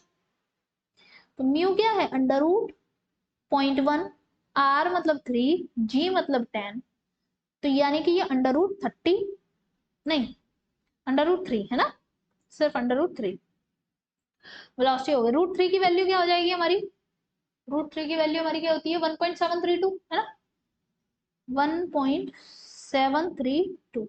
ये क्या हो गया, ये तो मीटर पर सेकंड में आया क्योंकि रेडियस भी हमारी मीटर में थी, तो ये है मीटर पर सेकंड में। अगर मैं इसे किलोमीटर पर आवर में चेंज करूं तो क्या करना पड़ेगा मुझे, तो देखो 1.73 इंटू किलोमीटर में चेंज करने के लिए 1000 का डिवाइड, आर में चेंज करने के लिए 3600 का ऊपर मल्टीप्लाई। इसको सॉल्व करते हैं 0000, ठीक है। तो इसको अगर मैंने सॉल्व किया तो मेरे पास आ गया 6.2 किलोमीटर पर आवर। यानी कि ये क्या है, ये वो स्पीड है जिससे ये अगर चले सर्कुलर टर्न पे इस रेडियस पे और इस वाले ये वाली रेडियस और ये वाले कोफिशिएंट ऑफ फ्रिक्शन पे, तो ये स्लिप नहीं करेगा, ठीक है। तो 6.2 किलोमीटर पर आवर ये क्या सेफेस्ट वेलोसिटी है, ठीक है, सेफेस्ट वेलोसिटी। तो जब ये सेफेस्ट वेलोसिटी है तो इसका मतलब क्या, पहला वाला केस है, पहले वाले केस में स्पीड जो थी वो क्या दे रखी थी 4.5 किलोमीटर पर आवर, और ये जो स्पीड है less than safest velocity, safest speed या फिर वेलोसिटी, ठीक है, safest speed, so boy will not slip, ठीक है। और दूसरी वाली जो है वो क्या है 9 किलोमीटर पर आवर, ये जो है मोर देन है वेलोसिटी जो सेफ वाली है ना, तो इसका मतलब बॉय विल स्लिप। ठीक है, clear, okay. Now next part, इतना मैंने तुम्हें समझा दिया कि कैसे स्लिपिंग होगी। अब सारे बच्चे ध्यान रखना, साइकिल संभाल के चलाना, ठीक है। अब हम देखेंगे banking of routes. Banking of routes मतलब तुम इस चीज को, इस फिगर को तुम्हें दिखाई दे के तुम्हें क्या दिखाई दे रहा है, इस फिगर को देख के तुम क्या समझ पा रहे हो? टेढ़ी टेढ़ी रोड दिखाई दे रही है तुम्हें क्या नहीं? अब तुम्हें पता है क्या होता है कि टेढ़ी रोड क्यों करी गई? सर्कुलर टर्न लेने के लिए ये फ्रिक्शन था तो, है ना, ये फ्रिक्शन था तो। लेकिन फ्रिक्शन भी कभी कभी काफी नहीं होता। क्यों? क्योंकि भाई कुछ कुछ लोग तो बहुत ही तेजी से स्पीड से चलाते हैं। अगर वो बहुत तेजी से चलाएंगे, ये देखो, अगर वो बहुत तेजी से बाहर की चलाएंगे तो वेलोसिटी बहुत ज्यादा होगी, तो फिर m v square upon r, ये वाली वैल्यू बहुत ज्यादा होगी, तो फिर फ्रिक्शन थोड़े ना उसको संभाल पाएगा, फ्रिक्शन कम पड़ जाएगा। तो इस वजह से क्या हुआ कि लो, फिर ये क्या दी गई, रोड्स जो गई वो टेढ़ी टेढ़ी की गई। तो तुम देखो कि यहाँ पे ये ऐसे सीधी सी रोड है, लेकिन यहाँ पे टेढ़ी टेढ़ी रोड है, ये टेढ़ी रोड है, टेढ़ी। तो अगर मैं देखूं तो इस वाली कार पे स्टडी करें हम, इस हरी वाली कार की, तो हरी वाली कार पे नीचे की तरफ एम जी लगेगा, है ना, नॉर्मल किधर लगेगा? अच्छा पहले ये बताओ हॉरिजॉन्टल कैसा होगा इसका? हॉरिजॉन्टल तो ऐसा होगा ना, ये हॉरिजॉन्टल है, ठीक है। फिर उसके बाद कर्व टेढ़ा हो गया तो ऐसा कर्व हो चुका है। तो जब ऐसा हो चुका है, इसको हटा देते हैं, तो यहाँ पे ये एंगल होगा कुछ ना कुछ, थीटा। अच्छा, चलो नीचे की तरफ क्या लग रहा है? M g. फिर इधर की तरफ ऐसे करके ही तो लगेगा इस पे, ऐसे, ये क्या लगेगा? नॉर्मल। देख रहे हैं तुम फोर्स? सर्कुलर टर्न कैसा है? ऐसे करके, यूं करके सर्कुलर टर्न, ये सर्कुलर टर्न। इसका मतलब इधर की तरफ होना चाहिए कोई फोर्स, इधर की तरफ, इधर की तरफ कोई फोर्स होना चाहिए जो इसको सेंट्रीपिटल फोर्स का काम कर पाए, जो सेंट्रीपिटल फोर्स बने, ठीक है। तो अभी हम क्या करेंगे, तो ये जो चीज है, अब इसको हम थोड़ा सा ऐसे फिगर बना लेते हैं, अपना 2D फिगर, ठीक है। देखो एग्जैक्टली बिल्कुल वही बनाया हुआ है मैंने, देखो एम जी नीचे लग रहा है, ऐसा टेढ़ा सा एन लग रहा है ना, थीटा, और सेम वही फिगर है, ठीक है, सेम उसी फिगर पे काम करेंगे। अच्छा, तो इधर की तरफ ही तो हमारी वही रेडियस वाली चीज होनी चाहिए, मतलब इधर की तरफ वो कोई फोर्स होना चाहिए जो कि इसके m v square upon r से इक्वल कर पाए, ठीक है, इक्वल करने के लिए, क्योंकि इधर की तरफ ही तो टर्न था, तो रेडियस क्या होगी इधर की तरफ, तो इस पे m v square upon r इधर लगा होगा, है ना, ठीक है। तो m v square upon r इधर की साइड इस पे लग रहा होगा, ठीक है, अगर ये टर्न ले रही है तो अच्छा देखो, अगर तुम ध्यान से चीज देखो, तो ये एम जी, तो इधर की इस वाली एक्सिस के अलोंग ये थीटा हो जाता था। तुमने अगर एनएलएम पढ़ा होगा तो इतना तो तुम्हें पता होगा कि अगर ऐसे एम जी करते थे तो इधर की तरफ ये एम जी कॉस थीटा कर देते थे, ठीक है, एम जी कॉस थीटा कर देते थे इधर की तरफ, ठीक है। तो अगर ये एंगल थीटा हो गया तो इतना एंगल ये वाला कितना हो गया? 90 माइनस थीटा, ठीक है। अच्छा, अब तुम एक बात बताओ कि ये अगर 90 माइनस थीटा हो गया तो मैं इस लाइन को पूरा खींचूंगी ऐसे, ठीक है, 90 मैंने खींच दिया। तो अगर तुम ध्यान से देखना कि ये वाला एंगल 90 माइनस थीटा है, ये वाला, ये ऐसे करके, ये, ठीक है। तो अब यहाँ पे एक्चुअली ये वाली लाइन थोड़ी सी टेढ़ी नहीं दिख रही है, ये ऐसे बनानी चाहिए मुझे, हाँ, ये नॉर्मल, ठीक है। तो अब क्या होता है कि ये 90 माइनस थीटा है ये, तो फिर क्या होगा कि ये भी हमारा क्या हो जाएगा, इस वजह से हमारा ये देखो तुम, ये 90 माइनस थीटा एंगल हो गया, ये वाली लाइन ऐसे जा रही है, ये वाली लाइन ऐसे जा रही है, ठीक है। तो दरअसल मैं तुम्हें यहाँ पे क्या कराना चाहती हूँ, मैं तुम्हें यहाँ पर वर्टिकली अपोजिट एंगल को दिखाना चाहती थी, ये मेरे 90 माइनस थीटा, तो अब तुम देखो ये वाला इसके वर्टिकली अपोजिट हो गया, ये 90 माइनस थीटा, ये थीटा है तो ये भी थीटा, ठीक है।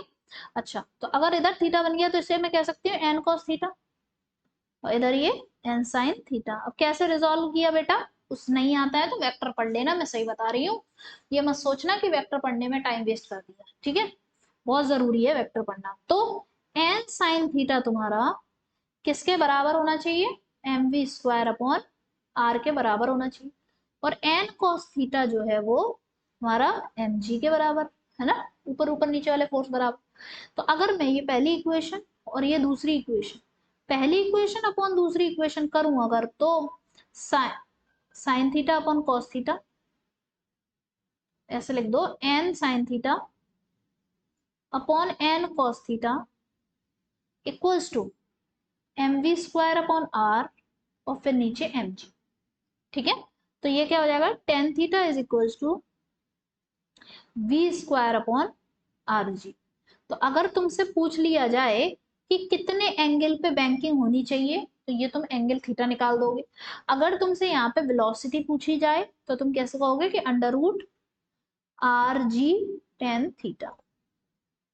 ठीक है, under root r g tan theta, इतनी मैक्सिमम वेलोसिटी हमारी होनी चाहिए जब इस पे ये मूव करेगा तब। ठीक है, क्लियर है इतनी बात। तो अब आगे क्वेश्चन पे बढ़ते हैं। क्वेश्चन मेरा क्या कह रहा है कि एक टर्न है, उसकी रेडियस मुझे 600 मीटर दे रखी है, बैंक तो रखा है, मास दे दिया है, स्पीड दे रखी है, बैंकिंग एंगल बताना है। ठीक है, इज बैंक्ड फॉर अ, देखा, टर्न ऑफ रेडियस इतना, इज बैंक्ड, बैंक मतलब वही टेढ़ी टेढ़ी। ठीक है, तो बैंकिंग एंगल बताना है, यानी कि टेन थीटा इक्वल टू तुम v square upon r g use कर लो। वी कितना है, 180 इंटू 180 पर किलोमीटर पर आर में है ये, तो मुझे मीटर में कन्वर्ट कर दिया, फिर एक और बार 1000 का मल्टीप्लाई कर दिया तो मीटर में कन्वर्ट हो गया। फिर उसके बाद 3600, 3600 ये क्या करा है, 180 को 180 में 1000 को मल्टीप्लाई किया तो ये किलोमीटर से मीटर में कन्वर्ट हो गया। ठीक है, और 3600 से डिवाइड करा तो आवर से सेकंड में कन्वर्ट हो गया। ये तो अभी सिर्फ बी स्क्वायर लिखा है इतना। आर, आर क्या है मेरा 600 मीटर, और जी क्या है, जी तो 10 होता है। चलो काटेंगे, अब मजा आएगा देखना, 1 2 3, 1 2 3, 4 5 6, 4 5 6, कुछ बचा, 1 0 1 0।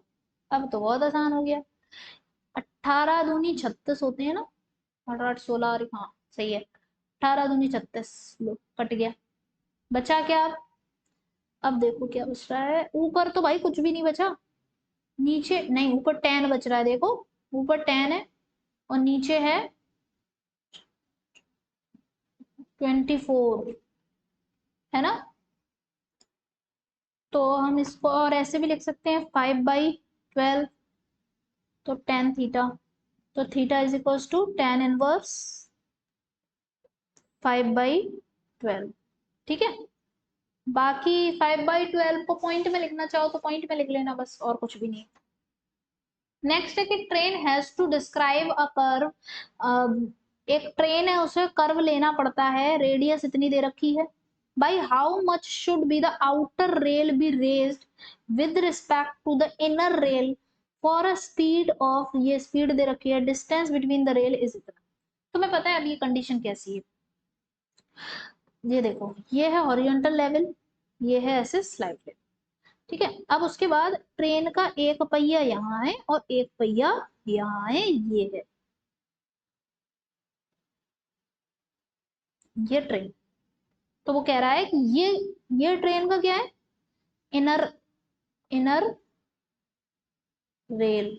ठीक है, और ये क्या है, आउटर, आउटर वाला पहिया है जो, तो मतलब ट्रेन ऐसे ना चल के ऐसे चल रही है ट्रेन। ठीक है, जब वो टेढ़ी चल रही है तो वो पूछ रहा है कि आउटर वाला जो पहिया है वो इनर वाले के कंपैरिजन में कितना उठा हुआ हो, तो असल में तुमसे ये एंगल पूछ रहा है। तो कुछ नहीं है, अब तो tan theta is equal to v square upon r g. अब देखो यहाँ पे भी फिर से 72 किलोमीटर पर आ रहा है, तो तुम चाहो तो ऐसा कर सकते हो कि वी को मीटर पर सेकंड में यहीं से कन्वर्ट कर लेते हैं, 1000 और नीचे 3600। ठीक है, जीरो से जीरो काट दिया, फिर ये कितना होता है, 12 6 जा है ना, और ये 12 3 जा, और ये इससे ये 2 बार। ठीक है, तो 20 आ गया, आंसर क्या आया 20। ठीक है, मेरे पास आ गया 20 मीटर पर सेकंड आ गया ये, तो मैं इसे मीटर पर सेकंड में लिख लूंगी, मीटर पर सेकंड। ठीक है, पहले भी कर सकते थे, जैसे पहले वाले क्वेश्चन में कन्वर्ट पहले ही कर लेते, तो ये 20 इंटू 20 अपॉन रेडियस क्या है। अब रेडियस क्या रखेंगे, तो ऑब्वियसली इन दोनों के बीच की जो डिस्टेंस है that is the 1 metre. Sorry sorry sorry, हमें वो नहीं रखनी है, हमें क्या करना है, यहाँ पे इसका इसका कर्व जो है हमारा वो रखना होगा हमें, कर्व दैट इज 2000 और जी क्या है 10। ठीक है, तो इस 2 से 2 कैंसिल, 1 2 से 1 2 जीरो कैंसिल, तो 2/100 यानी कि 1/50। ठीक है, तो ये tan थीटा इक्वल्स टू 1/50 आया है। लेकिन क्वेश्चन क्या कह रहा है, the distance between the rails is, distance between the rails यानी कि इन दोनों के बीच की जो डिस्टेंस है 1 मीटर। क्वेश्चन पूछ रहा था कि by how much should be the outer rail should be raised with respect to the inner rail, यानी कि ये आउटर वाला इनर के रिस्पेक्ट में कितना ऊपर उठा हुआ होना चाहिए। और ये हो गया मेरा बेस। ठीक है, बेस को बी लिख देती हूँ। ठीक है, तो मुझे मिला है tan थीटा, तो इसका मतलब tan थीटा मिला है, तो ये क्या हो गया, ये परपेंडिकुलर अपॉन बेस, परपेंडिकुलर या फिर हाइट ये कह दो, ये परपेंडिकुलर। ठीक है, तो अगर मैं इसको 1 लिख सकती हूँ और इसको क्या लिख सकती हूँ 50, ऐसे करके लिख सकते हैं हम। ठीक है, ये हमारा tan थीटा हमसे कहता है, tan थीटा। क्लियर है इतनी बात। अब मेरे पास क्या आया है, P अपॉन बी की वैल्यू जो मेरे पास आई है 1/50। तो अगर मैं देखूं तो P मेरे पास ये रहा और बेस मेरे पास ये रहा, तो मैं यहाँ से बेस मैंने अभी यहाँ पे अगर ऐसे 1 और ये 50 ऐसे अभी नहीं लिख सकते। ठीक है, क्योंकि मेरे पास प्रॉपरली बेस की वैल्यू यहाँ पे है नहीं। तो अगर मैंने जैसे क्वेश्चन से मैंने जितना समझा, तो मैंने ऐसे सोच लिया कि इंटरनल और आउटरनल जो इसके पहिए हैं उनके बीच की डिस्टेंस मैंने ये वाली मार्क कर ली 1 मीटर। तो अगर मुझे ऐसा लगता है कि क्वेश्चन को अगर हम इस तरह से अगर हम देखें कि इन्होंने ये मान के बताया हो कि ये दो पहिए हैं वो ऑलरेडी हॉरिजॉन्टली रखे हों, है ना, शायद मैंने गलत इंटरप्रिटेशन लिया है, तो यहाँ पे ऐसे दिया है, तो ये चीज 1 मीटर दे रखी है। ठीक है ना, ये हॉरिजॉन्टली रख के, ये हॉरिजॉन्टली रखें, ये वाला फिगर है इसके हिसाब से। तो बी की वैल्यू अगर मैं रखूं 1, ठीक है, बी की वैल्यू हम रखते हैं 1, तो इससे मेरे पास P इज इक्वल टू क्या आ जाता है 1/50 मीटर। और 1/50 मीटर का मतलब क्या हो गया, मैं अगर इसे सेंटीमीटर में कन्वर्ट कर लूँ तो 100 को मल्टीप्लाई कर देंगे, तो P is equal to 2 centimetre. ठीक है, तो ये कितना रेज्ड होना चाहिए 2 सेंटीमीटर। अब देखो कंफ्यूजन तुम्हारे माइंड में ये आ रहा होगा कि पहले तो आपने इसको 1 मीटर रखा था, तो पहले मुझे लगा कि इसके दो पहियों के बीच की डिस्टेंस तो दे रखी है इन्होंने 1 मीटर, तो मैंने ये वाली चीज रख ली। लेकिन फिर जब मैंने क्वेश्चन को सॉल्व किया तब मैंने देखा कि P अपॉन बी जब मैं लेके आ रही हूँ तो 1/50 आ रहा है, तो मुझे P चाहिए और B भी चाहिए, तो B के बारे में कोई इन्फॉर्मेशन नहीं दी है, तो इट मीन्स ये कहीं ना कहीं ये 1 मीटर जो दे रखा है वो ये बेस वाली होगी। अब ये बेस वाली कैसे, क्योंकि पहले तो जब ये ट्रेन है उसके दोनों पहिए अगर हॉरिजॉन्टल लेवल पर रखे होंगे तो हॉरिजॉन्टल लेवल पर उन दोनों के बीच में डिस्टेंस जो है वो 1 मीटर है। ठीक है, इस तरह से। चलो आगे बढ़ते हैं। अभी नेक्स्ट होता है कि by friction and banking of road, मतलब अभी हमने ये वाला जो केस पढ़ा इसमें तो सिर्फ और सिर्फ बैंकिंग पढ़ाई थी, है ना, सिर्फ बैंकिंग है और कुछ है नहीं, फ्रिक्शन नहीं है, फ्रिक्शन को इन्वॉल्व नहीं किया। लेकिन ओरिजिनली रोड्स पर ऐसा तो है नहीं कि सिर्फ रोड स्टेडी है, फ्रिक्शन भी तो होता है, तो फ्रिक्शन और बैंकिंग ऑफ रोड दोनों ही एक साथ होते हैं। तो इसका तुम्हें डेरिवेशन या कुछ भी याद रखने की बिल्कुल भी जरूरत नहीं है, क्योंकि इस पे ना ही तुम्हारा ड्राइव करने की कोई भी जरूरत कहीं नहीं पड़ेगी, बस फॉर्मूले की जरूरत पड़ेगी। तो वो तुम फॉर्मूला याद रख लो कि तुम्हें मैक्सिमम वेलोसिटी जब चाहिए पड़ेगी, मतलब ऐसी बैंक रोड अगर हो रखी है और उस बैंक रोड पर कोई भी व्हीकल जो है वो ऊपर की तरफ मूव कर रहा है, ठीक है, ये बैंक रोड है, ये बैंक रोड है, और इस पे अगर ऊपर की तरफ ऐसा होता है ना कि सर्कुलर सर्कुलर सी रोड है, ऐसे गोल गोल सी और टेढ़ी टेढ़ी रोड है, और इन पे ऊपर की तरफ जा रहे हैं, ऊपर की तरफ जा रहे हैं, तो r g under root r g mu plus tan theta upon 1 minus mu sine theta. और अगर नीचे की तरफ मूव कर रहे हैं तो under root r g tan theta minus mu upon 1 plus mu sine theta, यानी कि ये प्लस और माइनस का ही चेंजमेंट आता है। और मैं तुम्हें बता रही हूँ इसकी भी जरूरत नहीं पड़ेगी। तुम्हें पता है प्रीवियस ईयर में सिर्फ क्वेश्चन क्या आया था, प्रीवियस ईयर में क्वेश्चन देखो ये आया था, क्या कह रहा था, एक कार है negotiating a curved road of radius r, ठीक है, कार है जो कर्व्ड रोड पे चल रही है, उसकी रेडियस है आर, और वो रोड जो है बैंक्ड है at the angle of theta, coefficient of friction present है टायर और कार के बीच में, मतलब फ्रिक्शन हो गया, फ्रिक्शन की भी बात कर दी इन्होंने और बैंकिंग की भी बात कर दी, तो यही वाला केस हो गया।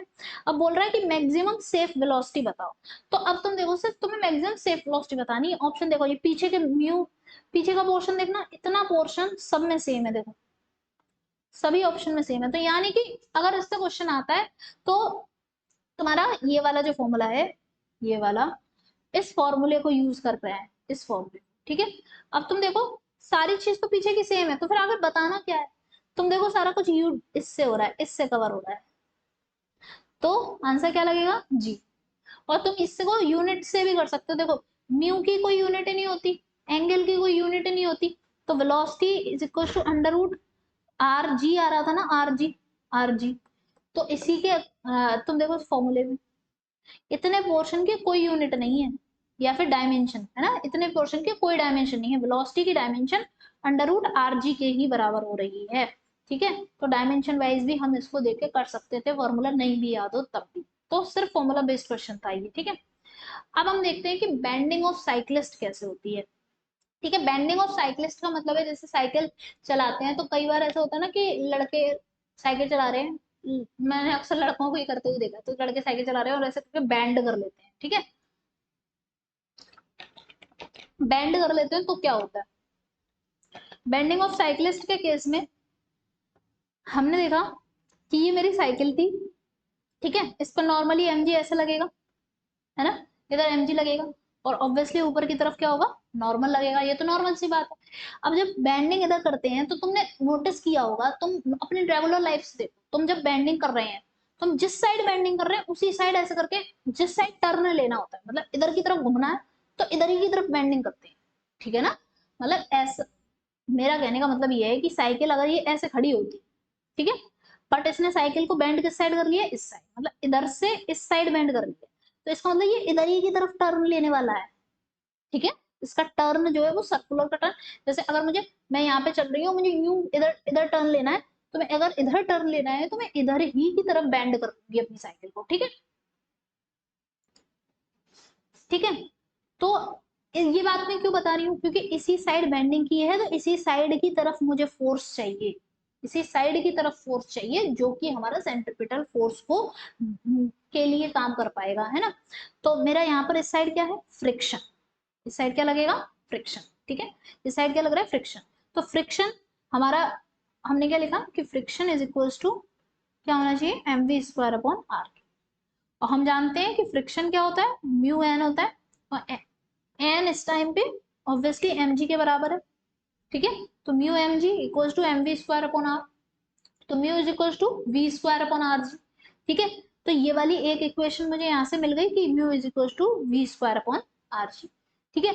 फिर हम बात करते हैं कि टेन थीटा इक्वल्स टू क्या होगा, अगर तुम देखो इसको देखो, ये देखो, ये चीज अगर तुम देखो तो यहाँ पर ये हमारे एंगल बन रहा है ना, तो इस एंगल के हिसाब से ये बेस हो गया और ये चीज इसकी क्या हो गई, परपेंडिकुलर, तो ऐसे करके देखो, ठीक है। तो बेस कौन बना रहा है, नॉर्मल, परपेंडिकुलर कौन बना रहा है, ये फ्रिक्शन, तो परपेंडिकुलर अपॉन बेस, ठीक। तो एफ की जगह पे म्यू एन रख दिया, एन से एन कट गया तो tan theta equals to mu, तो tan theta equals to v square upon r g भी लिख सकते हैं। बस तुम्हें पता है कुछ नहीं याद रखना है, ये ध्यान रखना है कि बेंडिंग ऑफ साइक्लिस्ट के केस में mu equals to v square upon r g लगाना है, tan theta equals to v square upon r g लगाना है, और टेन थीटा जो होना चाहिए वो वर्टिकल के साथ होना चाहिए, ये ध्यान रखना चाहिए। तो angle by which cyclist can bend will be greater if velocity is more and radius is less।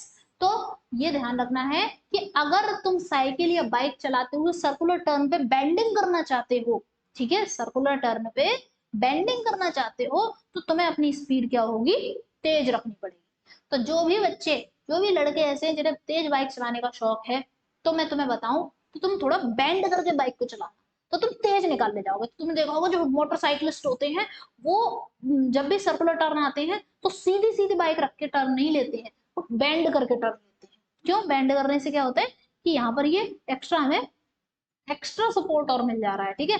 तो वेलोसिटी ज्यादा होनी चाहिए और रेडियस जो होती है वो कम से कम होना चाहिए, greater when velocity is more and radius is r is less, ठीक है।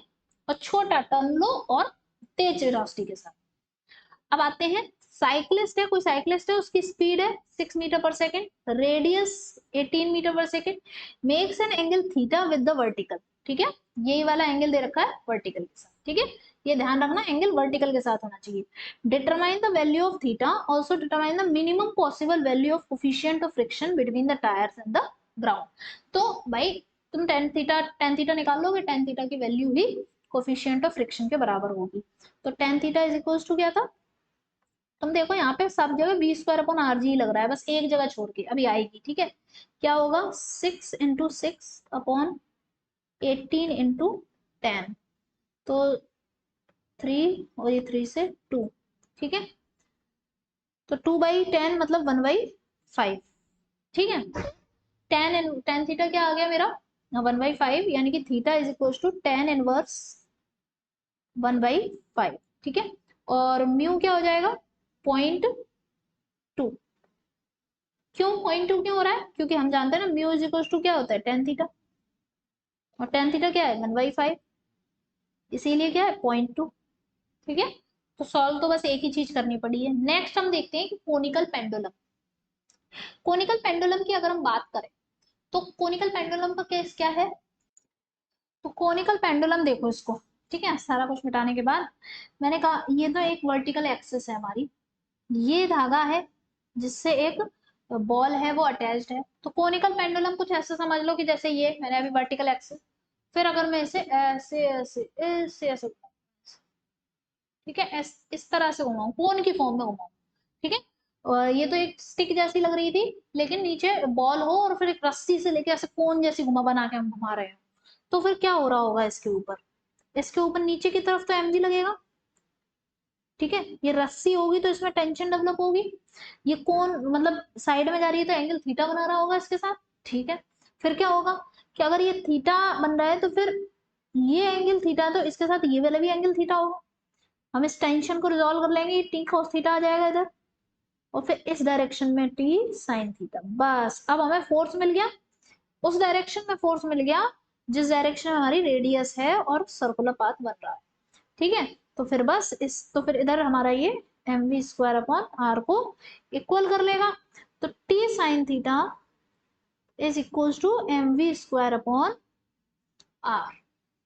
ठीक है, t sin theta is equal to mv² upon are, और t cos theta is equal to mg।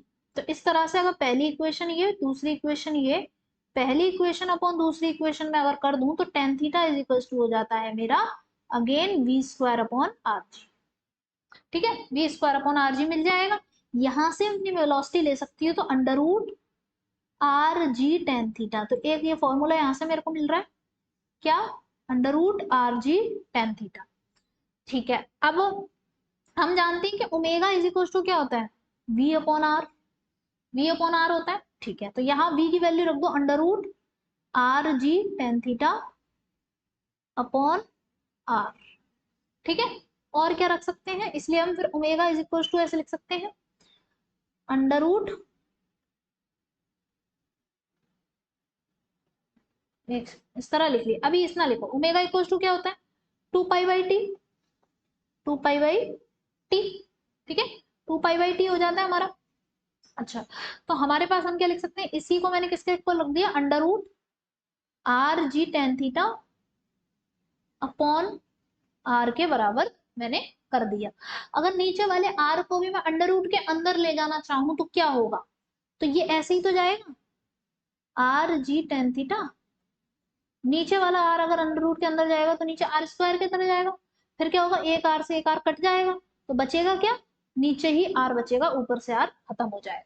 ठीक है, तो ये चीज हमें क्या मिलती है यहाँ पर कि ओमेगा इज इक्वल टू मुझे मिला कि under root g tan theta upon r मिल गया। ठीक है, तो मैं यहां से अपना टाइम पीरियड लिख सकती हूँ, टी इज इक्वल टू हो जाएगा 2π under root r upon g tan theta. ठीक है, तो क्या हो गया T is equal to under root T equal to 2π under root r g tan theta. ठीक है, ये वाली और ये वाली इक्वल करिए। ओके, चाहो तो ऐसे लिख लो एक बार यहाँ पे ओमेगा इज इक्वल टू, या फिर 2π/t is equal to √g tan θ upon r। ठीक है, इसी से हमने ये बनाया, तो हमें क्या मिल गया, हमें मिल गई ये टाइम की एक इक्वेशन।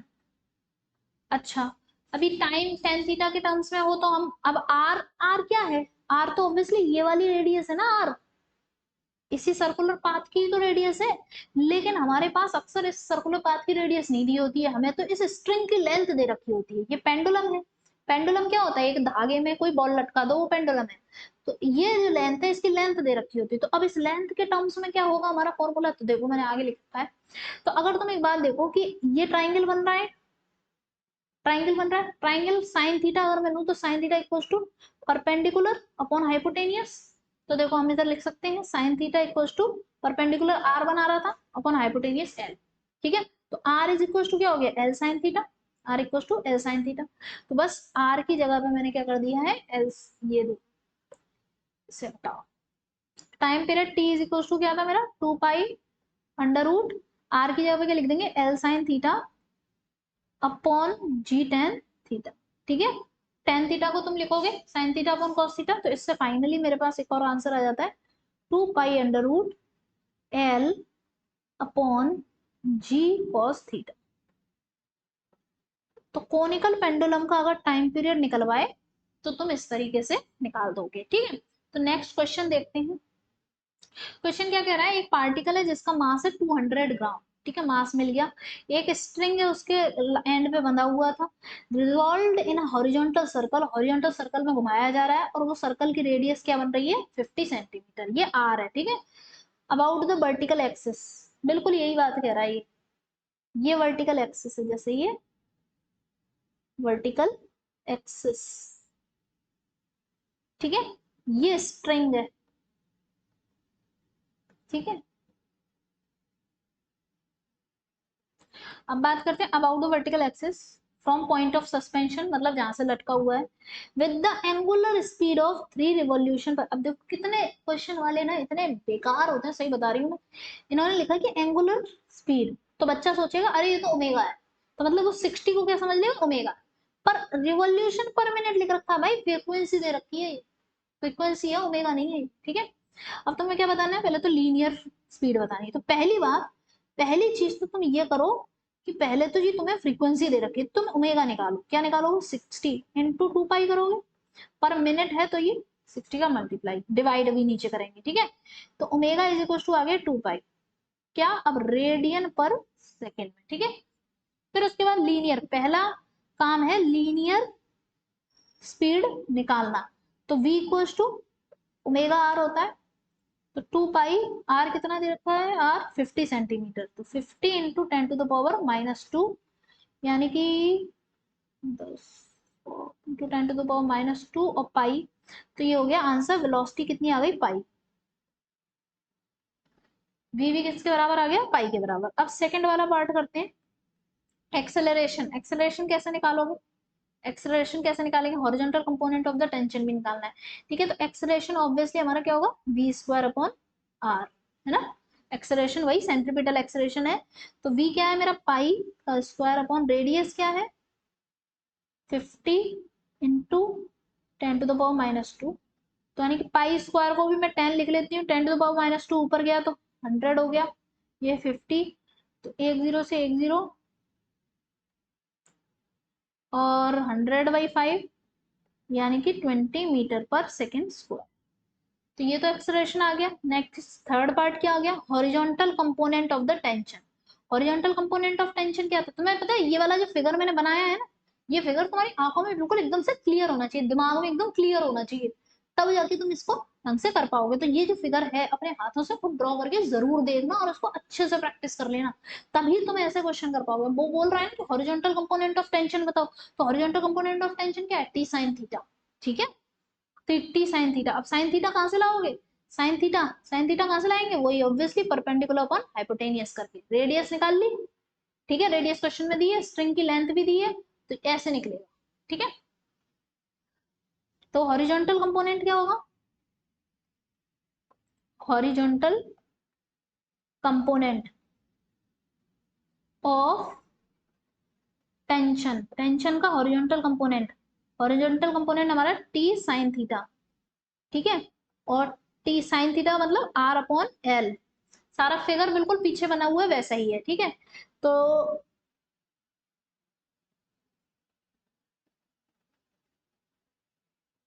अच्छा हाँ, ये टी साइन थीटा जो है वो किसके बराबर है, m v square upon r के भी तो बराबर है, देखो ना इस फिगर से, ये देखो एम वी स्क्वायर आर के बराबर भी तो है टी साइन थीटा। अब तुम कहोगे कि आप ऐसे क्यों नहीं कर रही थी, टी साइन थीटा पे वो वैसे करके क्यों नहीं कर रही, तो टी की वैल्यू नहीं दी है ना कहीं पे भी, कहीं दी ही नहीं है, मैं टी की वैल्यू कैसे निकालू, मतलब साइन थीटा को चलो मैं आर अपॉन एल तो लिख लू, पर टी की वैल्यू नहीं है ना, तो मैं m v square upon r से निकालू, वी स्क्वायर अपॉन आर मैंने अभी ऊपर निकाल लिया, मास मुझे क्या दे रखा था 200 ग्राम, 200 इंटू 10⁻³ और वी स्क्वायर अपॉन आर मैंने अभी 20 निकाला है, तो 4 ही आ जाएगा बस, 4 न्यूटन, ठीक है।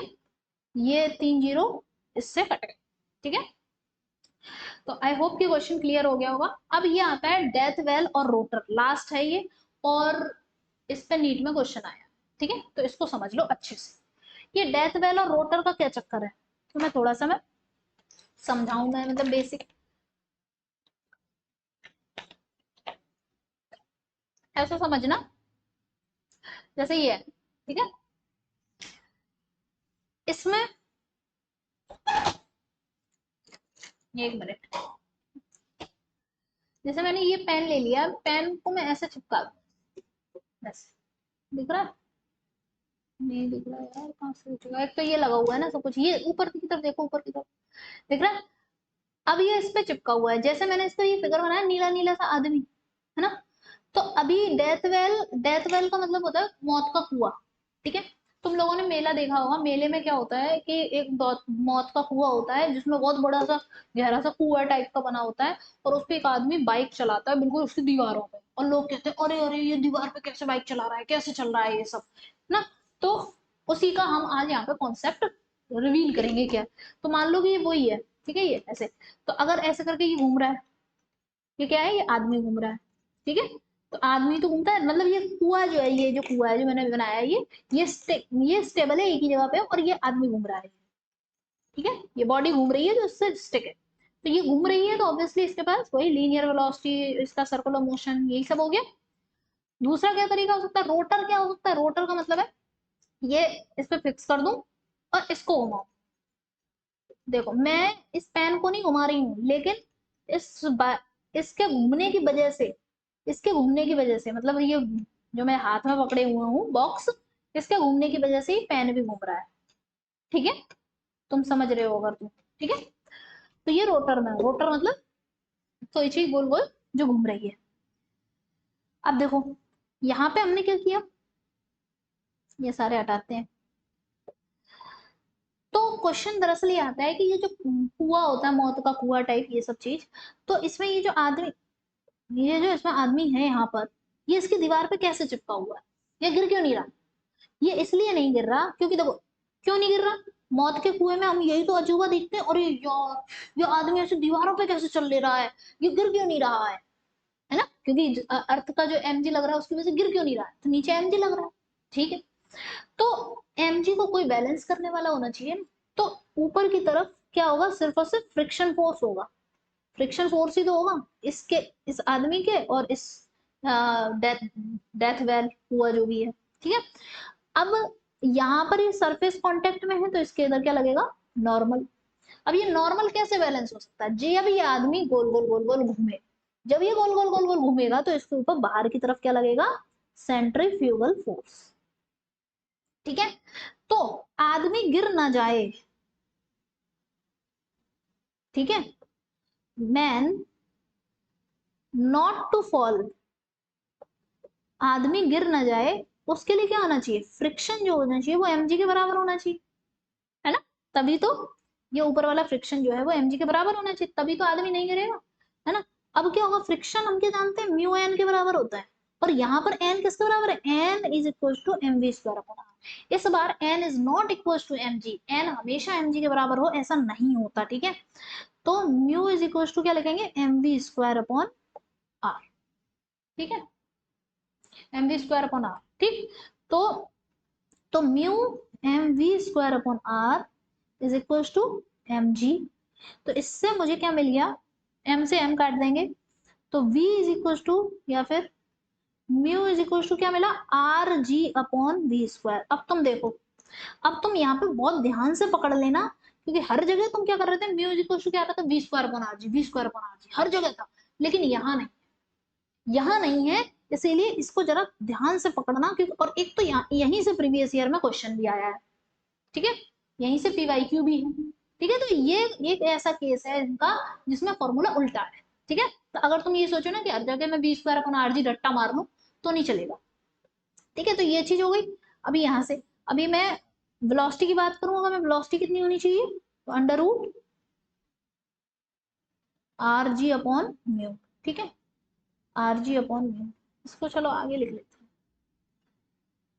तो यहाँ पे लिख रखा है देखो, mu is equal to r g upon v square हमने लिख लिया, तो v इक्वल टू क्या हो जाएगा, under root r g upon mu, जो कि हमारी क्या होगी, सेफ वेलोसिटी रहेगी। तो क्या ध्यान रखने वाली बात है कि भाई इसका फॉर्मूला बस थोड़ा अलग है सबसे। यही रोटर की केस है, रोटर का भी अगर केस होगा तो रोटर क्या होगा कि ये जो रोटर है, ये जो ऐसे समझ लो कि ये रोटर है, रोटेट कर रहा है रोटर, है ना, और ये जो रोटर है ये घूम रहा है, जैसे मैंने ये रोटर लिया था, ये घूम रहा है, ये घूम रहा है, ये घूम रहा है, और इसके अंदर एक ही जगह पे कोई बॉडी है जो यहीं पे है, यहाँ पे चिपकी हुई है, वो घूम रही है, ठीक है। अब वो बॉडी जो है वो नीचे गिर क्यों नहीं रही, क्योंकि उस बॉडी पर क्या हो रहा है कि घूमने की वजह से बाहर की तरफ सेंट्रीफ्यूगल फोर्स लग रहा है। अब क्या हो रहा होगा, ऐसे केस में यहाँ पे बॉडी घूम रही है, जो रोटर है, ये रोटर जब घूम रहा होगा तो ऑब्वियसली हमें इसकी क्वेश्चन में क्या होगा, एंगुलर वेलोसिटी दी होगी, फिर v की थोड़ा ना दी होगी, लीनियर वेलोसिटी दी नहीं होगी। तो हम क्या लिखेंगे इस बार कि भाई फ्रिक्शन इक्वल टू हमारा mg के बराबर होना चाहिए, और ये क्या होना चाहिए, म्यू एन के बराबर। और म्यू एन किसके बराबर है, mu m omega square r के, ठीक है। तो इस तरह से m g is equal to क्या हो जाता है, m omega mu m omega square r, ठीक है। एम से एम कैंसिल हो गया तो जी इज इक्वल टू हो गया म्यू ओमेगा स्क्वायर आर। तो म्यू इज इक्वल टू हो जाता है जी अपॉन ओमेगा स्क्वायर आर। एक तो ये फॉर्मूला ले लो यहाँ से, और अगर तुम्हें ओमेगा चाहिए, क्वेश्चन आया है देखो, ठीक है ना, क्वेश्चन आया है इसलिए मैं इतना कर रही हूँ इसमें। ओमेगा स्क्वायर, ओमेगा अगर लिखूंगा तो क्या हो जाएगा, म्यू, नहीं, क्या हो जाएगा, जी अपॉन म्यू आर पर अंडर, ठीक है। इसी फॉर्मूले से आए हैं सब, ठीक है। तो तुम्हें पता आना चाहिए कि कौन सी चीज, कौन सा फॉर्मूला कैसे ड्राइव हुआ। अब चलो क्वेश्चन करा देती हूँ मैं, बात खत्म। क्वेश्चन क्या कह रहा है मेरा, एक ब्लॉक है जिसका मास क्या है, 10 kg, ठीक है, 2019 में आया ये, ठीक है। जिसका मास क्या है, 10 kg, is in contact against the inner wall of a hollow cylinder drum. एक हॉलो सिलेंडर था, उसके इनर वॉल के कॉन्टेक्ट में था,